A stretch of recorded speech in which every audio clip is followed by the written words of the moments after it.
Minsan, alam mo, sinusubok ka din talaga ng panahon eh. May mga pagkakataong kahit gusto mo magpakabait, magpasensya, at isa-isang tabi na lang ang mga bagay, ay hindi mo ito magawa dahil alam mong may katuwiran ka. Doon nga sa amin sa Batangas eh, may kasabihan, kapag may katuwiran, tako, igigil mo.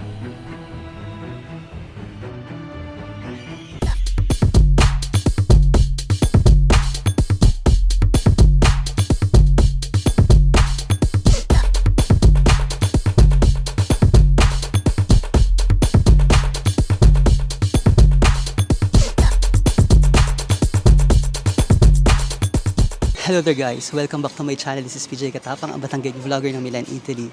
And right now, share ko lang, it's already 2 in the afternoon at nandito ako sa Scalo Milano at kaya ako nag-vlog. Hindi ko na talaga to kaya. Sobrang sama ng ng pakilasa ko. Gagaganing lang namin dito sa labas nitong shop na Rowenta, Lagostina at nanginginig pa rin ako hanggang ngayon sa galit dahil Diyos ko, yung customer service nila palpak. Sobrang palpak. As in. Start natin yung nangyari sa akin last week. Kasi last week, syempre, every Saturday, dinadala ko dito yung tatay ko para magkape at para kumain sa labas. Nung dumaan kami dito last week, nakakita kami na sale ang isang pentola ng Lagostina. Hindi naman pentola, pressure cooker siya. Pressure cooker siya na naka-sale kasi 100 plus ata yun talaga. Tapos dito, parang nag-sale siya ng 40 euros lang. Tapos marami talagang tao, maraming namimili. Dahil siguro nga sale siguro nung araw na yon, sobrang daming tao. Pero yung tatay ko kasi, Diyos ko, hindi ko naman alam kung bakit naman bigay yung tatay ko. Gustong-gusto naman yung bumili ng pressure cooker nung araw na yon. Hindi ko alam kung bakit. So napabili kami ng pressure cooker. Wait lang, tumatawag ang tatay at nanay ko. Pronto me. Ay, bumalik ako din sa Lagostina at ako'y mag-vlog. Ciao. So ayun nga, tumawag na nanay tatay ko kasi iniwanan ko sila doon. Sabi ko mag-vlog muna ako dito dahil hindi ko talaga kayang hindi i-share to guys. Sobrang ang sama ng loob ko talaga, promise. So ganito, sa madalit salita, bumili kami, maraming tao, pero syempre ako, bago ko bayaran yung pressure cooker, sabi ko, dun sa nag-serve sa akin dito, hindi ko naman alam ang pangalan, hindi doon ako nagkamali, hindi ko alam ang pangalan. Sinabi ko na, baka pwede nating buksan, tapos baka pwede nating, para i-try, kumbaga, para gusto ko sana i-try muna kung paano ba ang mechanism nun, or para alam ko rin kung nagwo-work ba yun o hindi. Usually talaga gawain ko to, pag bumibili ako, palagi ko muna pinapatry kasi ako yung tao na ayoko nang pabalik-balik ba dun sa shop para dun sa bagay. So, eto nga, inassure naman ako nung nag-serve sa akin na tanto may scontrino ka for 2 years, bumalik ka lang dito, papalitan namin. Yun ang sabi niya. So ako naman, tranquilo naman ako, bali binayaran ko. Kasi nga, sabi nga niya, yun nga, pwede naman daw akong bumalik dito, whatsoever, ganyan. So sa madalit sita, binili ko, binayaran ko. After ilang days, ginamit ng nanay ko yung pentola, yung pressure cooker, ginamit niya. Ang pagkakagamit niya naman is hindi naman niya ginamit para paglutuan. Siyempre, nilabhan niya, nilinis niya, tapos para mas malinis, pinakuluan niya ng tubig. So, siyempre, nagkamali ata ako doon dahil hindi ko siya nalinis muna bago ko dalhin dito. Pero convinced kasi ako na doon sa sinabi ng babae na after may makita akong mali o whatsoever, so, dadalhin papalitan niya. Yung nanay ko, ginamit yung pentola, pinakuluan niya lang para ma-hygienize yung pressure cooker. Hindi niya ginamit para paglutuan. Pero, nakita niya na biglang yung hawakan sira, as in sira, hindi niya pwedeng gamitin as pressure cooker. So, ako, bilang yun ang sinabi sa akin nung isang linggo, wala ako naisip na magiging problema. Ang iniisip ko, dadalhin ko lang dito, papalitan nila, gano'n. Aba, nung dumating kami dito, ayaw nilang paltan dahil daw ginamit na raw. Yun ang sabi niya. Sabi nung, hindi ko alam kung manager ba yun, siguro manager, ayaw niyang paltan dahil sabi niya nagamit na daw. Naloka ako dahil ayaw niyang palitan. Yun ang sinabi nung colleague niya nung isang linggo. So, Diyos ko, sa totoo lang, nagkanloko-loko na, syempre, sabi ko, at that point, kung ayaw niyong palitan, sabi ko, kunin ko na lang yung pera. Ayaw pa, hindi daw nila pwedeng gawin yun. Ang dami chuchu. Siyempre ako narindi na ako. Siyempre napasigaw na ako. Nagsigawan kami sa loob talaga. Kahit may mga tao doon, wala akong pakialam. Nakipagsigawan ako sa loob ng Rowenta Lagostina na to. Kaya grabe yung experience ko. Sana nakikita nila ako dito at sinasabi ko yung mga kung ano-anong spulok ko tungkol dito sa anong to, sa lugar na to. Hindi na ulit ako. Dito kami talaga lagi bumibili pero this time talaga hindi na talaga tayo bibili dito. Promise, hindi na tayo bibili dito. Diyos ko, kung ganito din lang ang kanilang customer service, no. Wag na lang. Pero ito, gusto kong i-vlog kasi gusto kong i-share talaga sa inyo yung sama ng loob ko at gusto kong dalhin to. Hindi ko alam kung saan makakarating. I will contact the Union of Consumers ba yung tawag doon? May ganun kasi, ang tawag dito is Unione del Consumerismo o Consumatori, yung mga consumers, parang yung union nila. Tapos kung ano ba yung law behind this, dahil hindi ko din talaga alam, let's see kung saan pupunta to at tingnan natin kung ano mangyayari. Ay, wish me luck at saka stay put, tingnan natin kung anong bang pwedeng mangyari dito sa sa sitwasyon na to na talagang sobra kong this is an experience first in my life na na-experience ko yung ganitong pagkakataon. And yun lang. Pero tingnan natin, mahaba pa to, hindi ko alam kung ano mangyayari sa mga susunod na mga next step na pwede kong gawin para lumaban. No? Hindi mo pwede tayo lalaban lagi. Lagi ng mabait-baitan School of Acting na lang tayo palagi. Feeling ko hindi dapat tayo laging bait-baitan School of Acting. Feeling ko pag may katuwiran, ilaban mo. And this time, feeling ko naman may katuwiran ako kasi siya naniniwala ko sa nanay ko na hindi naman niya ginamit. Yung talagang nilabhan niya lang at para ma-hygienize lang yung pressure cooker na yun. Ito nga at sa sama ng loob naming tatlo ay napakain kami dito sa McDonald's. Paborito din kasi ng tatay ko ang burger at ang nanay ko naman french fries. Nasa senior na sila pero talagang parang bata ang mga cravings nila Ito nga at napatikim din ako ng Big Arc, bagong panino nila sa McDo. Medyo malaki din pero more or less parang big tasty lang din ito Yun din ang lasa, may onion nga lang siyang kasama.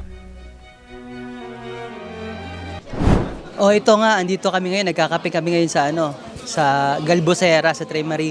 Kakakain lang namin ng lunch sa McDo. Andito ang nanay ko at siyang magpaliwanag kung ano nangyari, kung bakit ba sinasabi na ito ay gamit na raw Hindi naman nagagamit. Paliwanag mo nga kung ano nangyari doon sa binibili mong pressure cooker. Ang kardero, digay, ayun ay bago pagka binili mo, pakukuluan mo muna na may tubig. Inay, nandiyan ka, baka alam mo yun. Ay ngayon, di bumili ang mga ari ng sale na kardero. Tayo na pressure cooker.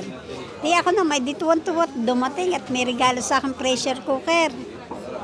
Di tuwan-tuwa ako at biniregaluhan nila ako ng pressure cooker kung dumating ako galing sa bahay.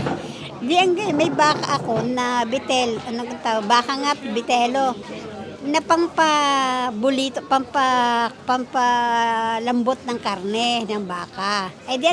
Kwento mo na lang, pagbukas mo, binuksan mo. Yung pagbukas ko kinuha ko muna yung kardero at hinugasan ko. Tapos pinakuluan ko dahil ang sabi nila, bago ka gamitin ang kardero, dapat pakuluan muna ng tubig. Yung ginawa ko, pinakuluan to. Ngayon gagamitin ko na. Di kinuha ko yung taklob at sasaraduhan ko. Ba't ito hindi magbukas ang taklob. Yung pala'y sira. Di sabi ko hindi na putol. Di sira. Sabi ko siya, sabi naman ng aking asawa, siya ating papalitan dahil pupunta tayo dun sa binila natin sa Iskalo. Kaso ayaw nilang palitan ngayon. Yun ang problema ko. Ayaw nilang palitan Ayaw ngayon. ang palitan. Hindi ko pa naman nagagamit, kundi yung kardero, pinakuluan ko lang. Hindi yung taklob, hindi ko na bahala na kung papalitan nila o hindi. So yun ang storya. So ang totoo niyan, hindi naman talaga ginamit ng nanay ko yung pressure cooker. Hindi niya talaga yun ginamit. Nilabhan niya lang. Tapos pinakuluan niya ng tubig para hygiene para malinis ba, ganon. Tapos yung paglagay niya ng taklob, yun yung doon nagka-problema kasi pag ganon niya, petsi na kumbaga sira nga yung pang ganon, pang takip. Tapos ayaw nilang palitan, nasakit sa bangs, grabe. Nasama sa timpla.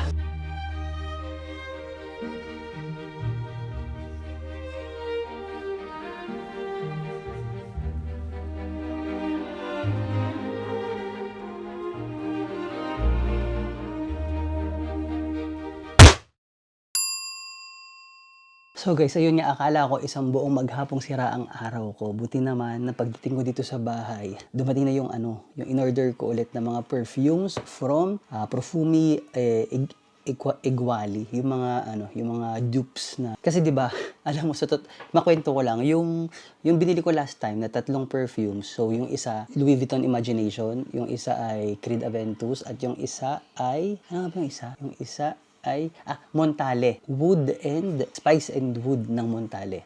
Hindi ko na siya na-vlog, hindi ko na siya na-review ng bongga. Bakit? Dahil na-addict na ako sa kapapabango, naubos na yung Montale. Tapos yung isa, yung kay Mark, yung Creed Aventus, gamit niya. Tapos yung Imagination, yung LV Imagination, nabasag sa trabaho, guys. Kaya, grabe. So, sa madalit salita, hindi ko na talaga na-vlog yung review. Pero, one thing for sure is, na-enjoy ko talaga sila dahil mura sila. Actually, I spent 50 euros last time.